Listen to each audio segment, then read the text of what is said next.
Capítulo 2. El orden de la oligarquía liberal. ¿Cuál es la fuerza que impulsa ese progreso? Señores, es el capital inglés. Bartolomé Mitre. La recolonización de 1955 permitió a la minoría explotadora ocupar económica y políticamente el país, pero no culturalmente.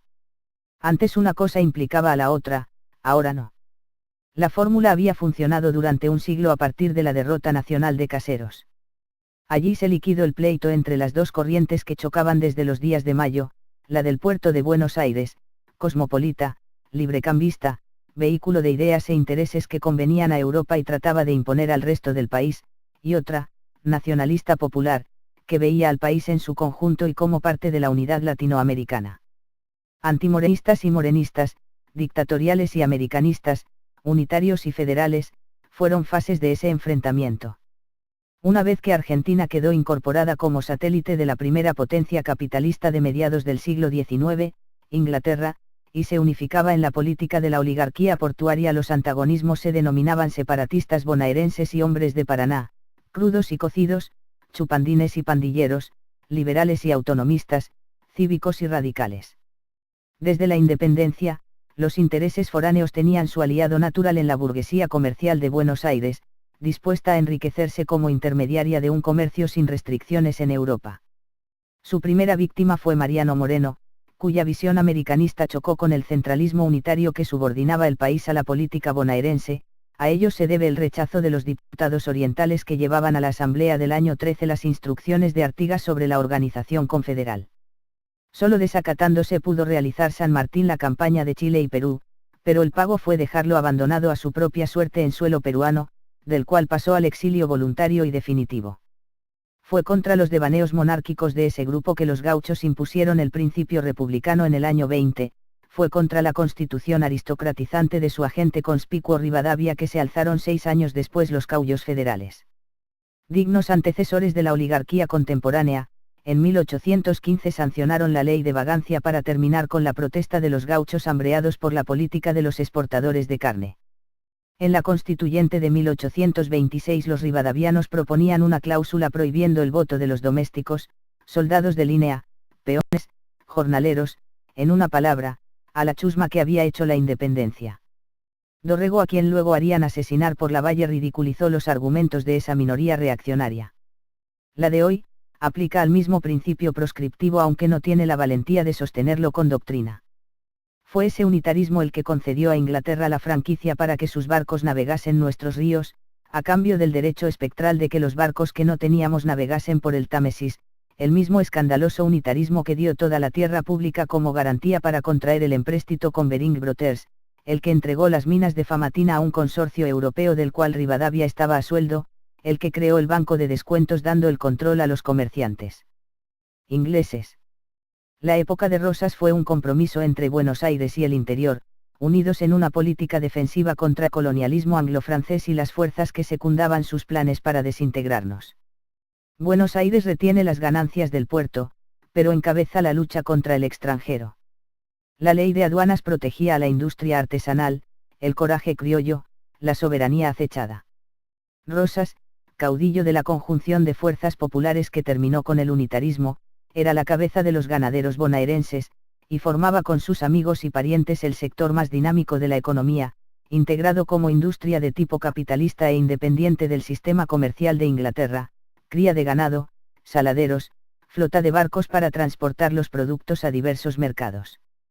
Cuando esas circunstancias cambiaron, la política proteccionista del restaurador ya no contó con el apoyo de los estancieros, que se unieron a la coalición organizada por Inglaterra y dirigida por el Imperio Esclavista de Brasil. En 1852 el país necesitaba superar el equilibrio precario del periodo rosista e integrarse como nación moderna, constituyendo una unidad económica con el territorio nacional como mercado interno único y el puerto de Buenos Aires, puesto al servicio común como base para un desarrollo capitalista autónomo. Ocurrió todo lo contrario. La burguesía comercial portuaria afirmó su control al haberse constituido también como burguesía terrateniente. Los hombres de la Federación poco pudieron contra sus maquinaciones, especialmente cuando Urquiza hipotecó su caudillaje para salvar sus vacas, y la barbarie del interior fue aniquilada para asegurar la hegemonía de esa oligarquía ganadero-comercial. La Argentina se incorporó al proceso económico mundial, pero como mercado complementario del capitalismo inglés. La manufactura importada terminó de aniquilar nuestras industrias embrionarias. Los ferrocarriles dibujaron una nueva geografía donde el intercambio interregional desaparece, se expande el mercado comprador de artículos ingleses y nacen las provincias pobres, las compañías extranjeras, los grandes terratenientes y la burguesía que participaba del negocio importador y exportador, engordan a medida que la riqueza del interior cae en los toboganes que la deposita en los puertos para ser transferida a las islas británicas. Los ríos que el paisanaje había cerrado con cadenas para atajar a las flotas invasoras, pasan a ser vías internacionales por prescripción constitucional, no la prosperidad sino la miseria navegarán por ellos. Zona marginal del centro capitalista inglés, también debíamos ser dependencia ideológica y política. Es que el imperialismo es tanto un hecho técnico económico como cultural. En lugar de operaciones aisladas de intercambio, establece una relación permanente que no se agota en cada transacción, los capitales colocados en la semicolonia deben rendir frutos durante muchos años. Es preciso entonces evitar toda inseguridad en los reintegros y pagos de intereses. Debe procurarse que crezca la economía agraria para que sus productos fluyan a la metrópoli, y que no surjan industrias que desequilibren la división internacional del trabajo. El imperio necesita contar con gobiernos estables, ordenados, buenos pagadores e inmunes al extravío nacionalista. Para eso no hace falta recurrir a la presión directa o a los groseros despliegues de potencia armamentista. La penetración financiera produce el encumbramiento de una oligarquía nativa cuyo destino estaba ligado al del gran país amigo. Las expediciones punitivas de Mitre y Sarmiento ahogaron en hierro y fuego las protestas del pueblo. La cabeza de Chacho Peñalosa, exhibida en la plaza de Olta, simboliza a la oligarquía mucho mejor que los mármoles y bronces con que ella se ha idealizado. La dependencia económica aseguró la esclavitud mental. La semicolonia quedó unificada en el culto idolátrico de las ideas símbolo del liberalismo y cuanto se le oponía fue sentenciado y ejecutado en trámite sumario. La lucha política era entre minorías. La montonera había sido una forma de política elemental en la que se participaba directamente. El hombre de nuestro campo tomaba la lanza y arrancaba detrás del caudillo, iba a pelear contra los españoles o al grito de federación o muerte, que según se ha demostrado, significaba república o muerte, contra los proyectos monárquicos centralistas de la aristocracia porteña o contra el chancho inglés o francés que rondaba nuestras aguas, en último caso para entreverarse en peleas de menor significación. El enriquecimiento de la región pampeana significó, como contrapartida, el estancamiento del interior. El libre cambio tuvo un primer efecto negativo. La producción artesanal de las provincias interiores no pudo resistir a la afluencia de manufacturas extranjeras. Durante la época de Rosas no se había contraído empréstitos con el extranjero, pero a medida que la Argentina aumenta sus exportaciones, y por ende su solvencia como deudor, se recurre al crédito externo con tal exageración que el país se va hipotecando hasta límites increíbles. Sarmiento se vale del empréstito para terminar la guerra con el Paraguay y pacificar nuestro interior. Otros empréstitos se piden para obras que no se construyen, para planes que nunca se inician, a veces sin buscar pretexto plausible. Después se van pidiendo empréstitos para pagar los servicios de empréstitos anteriores. Solo de 1863 a 1873 los ingleses prestan a la Argentina 15 millones de libras esterlinas. En estos idílicos tiempos, que tanto añoran los conservadores, el país sufría inmediatamente los efectos de cualquier contracción en los países industrializados. Estos eran periódicamente sacudidos por la crisis que llegaban aquí con violencia multiplicada al reducir la demanda de nuestras exportaciones y simultáneamente el precio que se nos pagaban por ellas. Además, justo cuando nuestro país entraba en crisis, Gran Bretaña drenaba nuestras reservas de oro agravando la situación. Sin embargo, las clases dirigentes ponían todo su empeño en mantener el crédito internacional de la nación a toda costa. Un presidente diría que es necesario economizar sobre el hombre y la sed de los argentinos. Irigoyen y sus enemigos. Fue Irigoyen quien, orientándose como pudo, infligió serias derrotas al aparato que asfixiaba al país. El irigoyenismo fue un movimiento de masas que expresaba la tendencia al crecimiento del país, frenado por la alianza de la aristocracia latifundista y el Imperio británico. En el gobierno tuvo entre otros méritos, el de cumplir con su promesa de no enajenar ninguna parte de la riqueza pública ni ceder el dominio del Estado sobre ella. En un asunto clave como el ferroviario su acción fue fecunda y demostró una comprensión cabal cuando, Al vetar la ley del Congreso que traspasaba las líneas del Estado a una empresa mixta, afirmó en el mensaje, el servicio público de la naturaleza del que nos ocupa ha de considerarse principalmente como instrumento de gobierno con fines de fomento y progreso para las regiones que sirve. El apoyo a YPF, la tentativa de crear un banco del Estado y un banco agrícola, la compra de barcos, etc., son otras tantas pruebas de su orientación nacionalista. Su política internacional fue digna, altiva, independiente y retomó el sentido latinoamericanista que poseían los hombres de la independencia y que se perdió a mediados de siglo pasado. Es bueno insistir sobre el manto de plomo que recubría la cultura del país.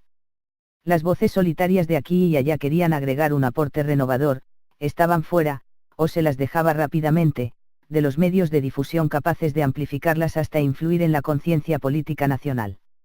La transición a concepciones políticas más adelantadas y claras que producirse dentro del radicalismo, cosa que no ocurrió.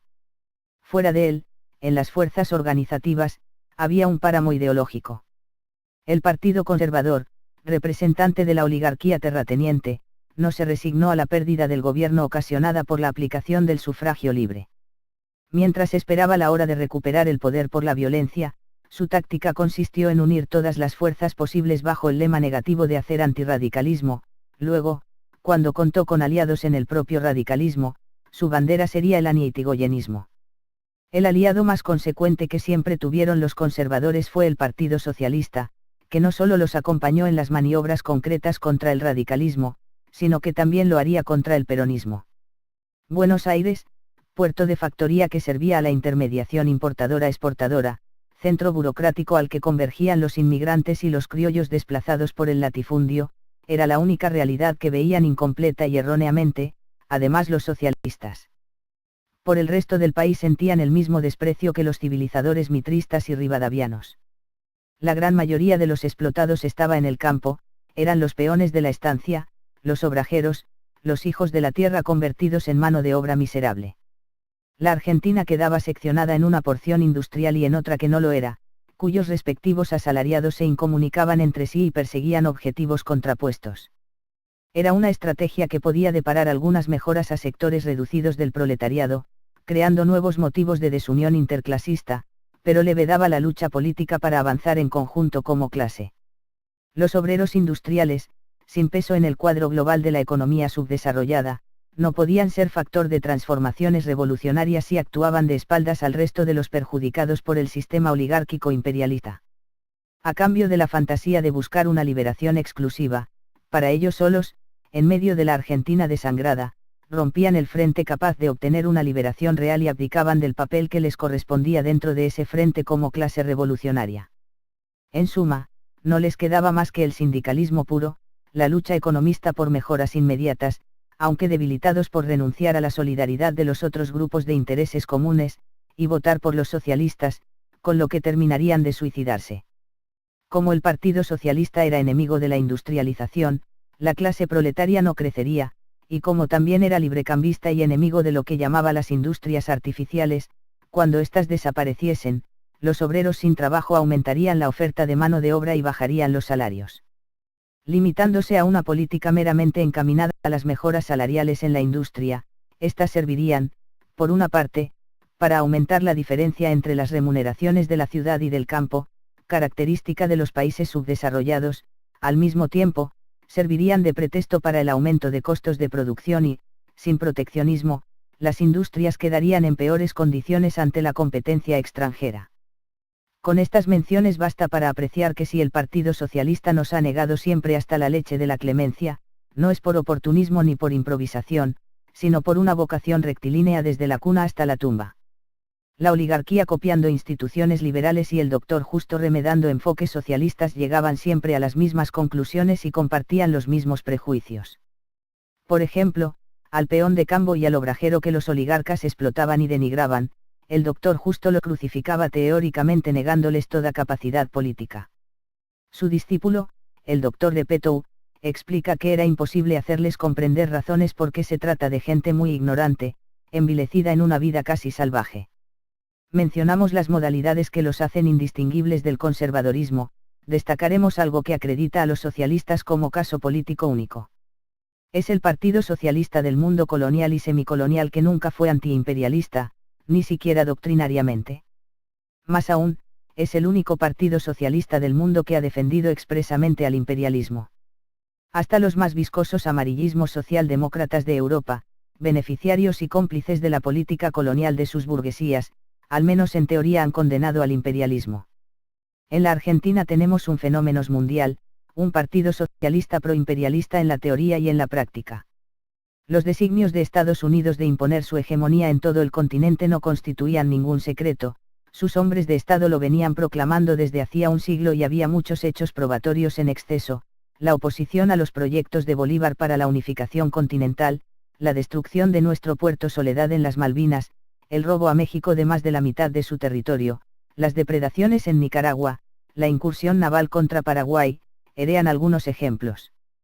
Pero cuando la intervención yanqui en Cuba, a principios del siglo XX, Juan B.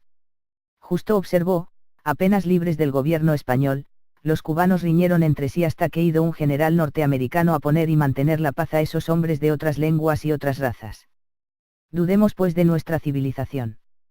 Dudemos más bien de los socialistas cipayos, porque hasta los obrajeros analfabetos del doctor de Petou saben que cuando los cubanos tenían ganada la guerra de la independencia, en 1898, los norteamericanos, mediante una provocación, tomaron parte en la contienda y se constituyeron en usufructuarios del sacrificio de los isleños que venían guerreando desde hacía 30 años, firmaron un tratado de paz con España sin dar intervención a los cubanos, y se apoderaron de las Filipinas, Guam, Puerto Rico, etc. En Cuba nombraron un gobernador militar y solo lo retiraron cuando se les dio la base de Guantánamo, que todavía ocupan, y se les reconoció el derecho de intervenir militarmente. Cada vez que había protestas por el fraude con que se elegía a un presidente amanuense de los yanquis, estos mandaban fuerzas amparados en esa concesión. Únicamente los socialistas argentinos se les podía ocurrir echarle la culpa a los cubanos de esas intervenciones imperialistas que sufrieron todas las naciones que estaban en el radio geopolítico de Estados Unidos. Cuando decía dudemos de nuestra civilización, se trataba de una ironía justista, quería decir que estaba seguro de nuestra barbarie. Como la civilización y el progreso solo pueden llegar del extranjero, también aplaudieron la maniobra yanqui que quitó una provincia a Colombia y creó la República Artificial de Panamá.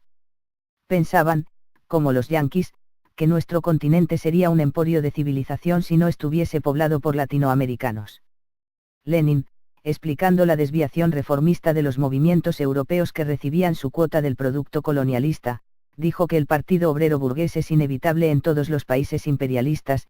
Ha mencionado asimismo que en todos los países en los que existe el modo de producción capitalista hay un socialismo que expresa la ideología de las clases que han de ser sustituidas por la burguesía.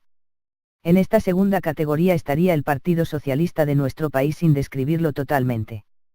La Argentina, siempre al día con las modas del viejo mundo, quiso darse el lujo de tener un partido obrero oligárquico proimperialista, una creación de la fantasciencia política. Desde que se acriollaron los inmigrantes, nunca más consiguieron reclutar a un proletario. Cuando en la casa del pueblo ven acercarse a un grupo de obreros, cierran las puertas y piden custodia policial. En 1930 la situación se tornó mucho peor, los efectos de la crisis se sentían fuertemente y la reacción afilaba sus cuchillos. Como después pudo verse, el curso de la economía en todo el mundo no admitía ninguna salida de la depresión. Había que capearla lo mejor posible. Pero la maquinaria de la oligarquía le permitía exagerar las fallas del gobierno, atribuirle la culpa de procesos que eran inevitables y marcarlo como responsable del descontento popular. El Partido Socialista, infaltable en las grandes infamias contra el país, dio una batalla parlamentaria contra la ley de nacionalización del petróleo y lo mismo de su desprendimiento.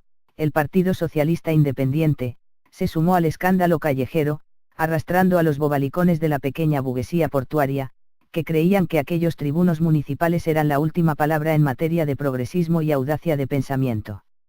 Entre otras lindezas, el diario La Nación emitió este juicio sintético: no se recuerda ninguna época de fanatismo y corrupción como esta. Y la prensa: nunca antes en la Argentina, un gobierno quiso mostrarse y se mostró más prepotente, omnisciente, ni llegó a dejar mayor constancia de su incapacidad de actuar, respetar y ser respetado. Por su parte el Partido Comunista no aportaba nada al esclarecimiento de las cosas, por el contrario, definió al gobierno de Irigoyen como reaccionario y fascistizante. El clásico Frente Antipopular, perfectamente sincronizado, sacó a relucir sus grandes palabras y los militares de cabeza hueva hicieron de verdugos. La década infame. Recién entonces comprendimos qué punto de nuestra oligarquía estaba divorciada de la vida nacional y pudimos medir la amplitud y la perfección con que dominaba los nudos estratégicos de la vida de relación Scalabrini y Ortiz. En la dictadura que sustituyó a Irigoyen pugnaban dos corrientes de pensamiento. Los amigos más próximos del general Uriburu profesaban un vago nacionalismo fascista, cuyo expositor principal había sido Leopoldo Lugones, por entonces en una de las etapas más reaccionarias de su vida atormentada y contradictoria. Se identificaba a la patria con su aristocracia, frente a la chusma que venía a ser lo espúreo y extranjero. Era la hora de la espada. La dictadura clasista y los grupos conservadores planteaban su contradicción de siempre, invocaban las ideas de la democracia liberal pero en los hechos tenían que violar para impedir el retorno del partido derrocado, sobre todo cuando la elección de abril de 1931 demostró que los radicales seguían siendo mayoría. Después de la guerra 1914-18, la posición de Gran Bretaña como primera potencia financiera había cedido ante los Estados Unidos, que emerge como primer país acreedor del mundo. En la Argentina eso se reflejó en un avance norteamericano, tanto en el monto de sus inversiones como en su participación en nuestro comercio exterior. El país se convirtió en zona de fricción entre ambos imperialismos. Los norteamericanos invertían en algunos sectores de la industria y tenían sus ojos puestos en los yacimientos petrolíferos, buscaban el desarrollo de la vialidad para ampliar el mercado de sus exportaciones, automóviles, petróleo, caucho, etc. Los ingleses defendían el sistema de transportes estructurado en torno a los ferrocarriles y al suministro de carbón. La crisis del año 30, dio transitoriamente el triunfo a los ingleses. Las inversiones directas norteamericanas habían pasado de $40 millones en 1913 a $330 millones en 1929, en 1940 representaban 360 millones, el 14% de las inversiones extranjeras contra el 61% que poseían los ingleses. Con la Primera Guerra había terminado el periodo de auge del sistema capitalista universal. La crisis iniciada en 1929 no fue más que un efecto retardado de ese resquebrajamiento cuyos problemas habían quedado irresueltos. En la Argentina el impacto fue tremendo, como consecuencia de la indefensión que nos creaba el sistema agroexportador. Las condiciones de nuestro progreso, demanda creciente de productos agropecuarios, fertilidad de la zona pampeana, arribo de capitales y de inmigración provenían de afuera, al margen de una acción consciente impulsada por factores internos. Ese desarrollo espontáneo ya estaba agotado para entonces, pues el aumento de la producción ya no podía hacerse mediante la incorporación de nuevas tierras aptas para el proceso productivo. La crisis trajo un estancamiento en la demanda mundial de nuestras carnes y cereales, y el valor de las exportaciones argentinas se redujo, de golpe, en un 50%. Los países industrializados abandonaron los métodos del liberalismo y establecieron una serie de medidas para contrarrestar los efectos de la depresión. Simultáneamente, se invirtió la corriente mundial de capitales, en lugar de afluir a los países dedicados a la producción primaria, retiraron gran parte de las inversiones y cesaron sus préstamos. Para hacer frente a los déficits de sus cuentas internacionales, los países como Argentina no tenían otro recurso que apelar a sus reservas de oro y divisas y, cuando éstas se agotaron, a diversas medidas de regulación económica. La Conferencia de Ottawa, en que Gran Bretaña había establecido sus dominios un sistema de preferencias que cerraba las puertas a la penetración comercial americana, puso a nuestra oligarquía en el trance de perder el mercado británico de carnes. Empavorecida mandó una delegación a Londres, encabezada por el vicepresidente de la República, que firma el pacto Roca-Runciman y somete a nuestra economía a dictados ingleses. Gran Bretaña no se comprometía a nada importante. En cambio se le otorgaba el control de nuestro mercado de carnes y distribuir el 85% de su exportación, asegurándose además que el transporte se realizase en sus buques. La clase dirigente entregó al extranjero todo cuanto éste exigió, desde el manejo de la moneda y el crédito hasta el monopolio de los transportes. El principal instrumento de dominación fue el Banco Central, cuya ley preparó Tony Maillard, vicepresidente del Banco de Inglaterra, y fue adoptada y puesta en ejecución por los doctores Pinedo y Prebisch. La misión nombrada por Justo para proyectar las reformas financieras del país era, con leves modificaciones, la misma que antes había nombrado el gobierno de Uriburu. La componían Alberto Huello, Euriburu, Federico Pinedo, Raúl Prebisch, R. Berger, R. Kilcher, L. Lewin, y Robert W. Raabarts, representantes de la banca Bering Brothers, Morgan y Len, Raabarts y compañía, que eran acreedores del gobierno. Extranjeros eran los ferrocarriles, los teléfonos, el gas, los frigoríficos trustificados que controlaban la exportación de carnes, las empresas de comercialización de las cosechas, los tranvías, ómnibus y subterráneos. Para dar una idea del anti-irigoyenismo, Alvear había festejado la caída de Irigoyen. Los socialistas aprovecharon los años de abstención radical para conquistar una numerosa bancada parlamentaria, luego reducida a representaciones de la capital federal. Ostentaron el mérito de no complicarse en ninguno de los escandalosos negociados de la época, pero silenciaron el escándalo total de nuestro encadenamiento a Gran Bretaña y de los avances del imperialismo yanqui. Al fijar posición en el debate parlamentario sobre el pacto Roca-Runciman, el diputado Nicolás Repetto aclaró, desde luego, nuestro voto no implicará un reproche a la gestión diplomática realizada en Londres por el doctor Julio Arroca. Manifestamos y lo hemos hecho públicamente, nuestra adhesión por la forma tan discreta, por la perseverancia realmente ejemplar y por la alta dignidad que nuestra representación ha sabido mantener en todo momento en el ejercicio de su elevado mandato. Su oposición se limitó a lo episódico y marginal, sin calar en ninguno de los temas fundamentales que afligían a la nación. Eran la oposición ideal para el régimen, moderada, enemiga del desorden, cultora de todos los mitos proimperialistas.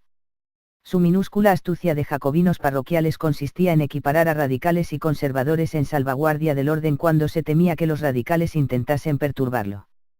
Los radicales siempre reprocharon a los socialistas el haberse aprovechado de su abstención para obtener representaciones y legalizar el fraude de los conservadores. En defensa de esa actitud, Repetto dijo hace unos años cosas muy graciosas, relata que, vetada la candidatura al Bear Games en 1931, Lisandro de la Torre vacilaba en presentarse como candidato de la fórmula con el propio Repetto, pero este en vano aventó sus escrúpulos, y termina diciendo, los hechos ocurrieron en la forma supuesta por mí, y en la elección presidencial siguiente, los radicales triunfaron con su candidato, el doctor Roberto Ortiz, La Razón 24 de octubre de 1961. No menciona que Ortiz fue electo por los conservadores y radicales antipersonalistas mediante un fraude cometido contra el candidato de la UCR, Alvear. Con el criterio de Repetto, en la elección de 1931 no hubo proscripción radical, puesto que el general Agustín P. Justo era también radical antipersonalista, Ortiz fue uno de sus ministros. Desde luego, ahora los radicales prefieren no hablar de esos episodios, desde que hace años son ellos los que usufructúan la proscripción del partido mayoritario. Nota, el peronismo había sido proscrito desde 1955, y eso les ha convertido en gobierno. Cuando aluden al tema se enredan en explicaciones más retorcidas aún que las habituales. Uno de los que ha abordado intrépidamente es el doctor Ricardo Balbín, y como era de esperar, desapareció toda confusión. Su diáfana oratoria dejó establecido que las situaciones no eran idénticas. Los radicales mantuvieron su entereza moral en la abstención, sin prestarse con sus votos a pactos ni a la confusión de la República. Los proscritos deben tener espíritu demócrata y no ser aventureros del poder. La Razón, 6 de agosto de 1961.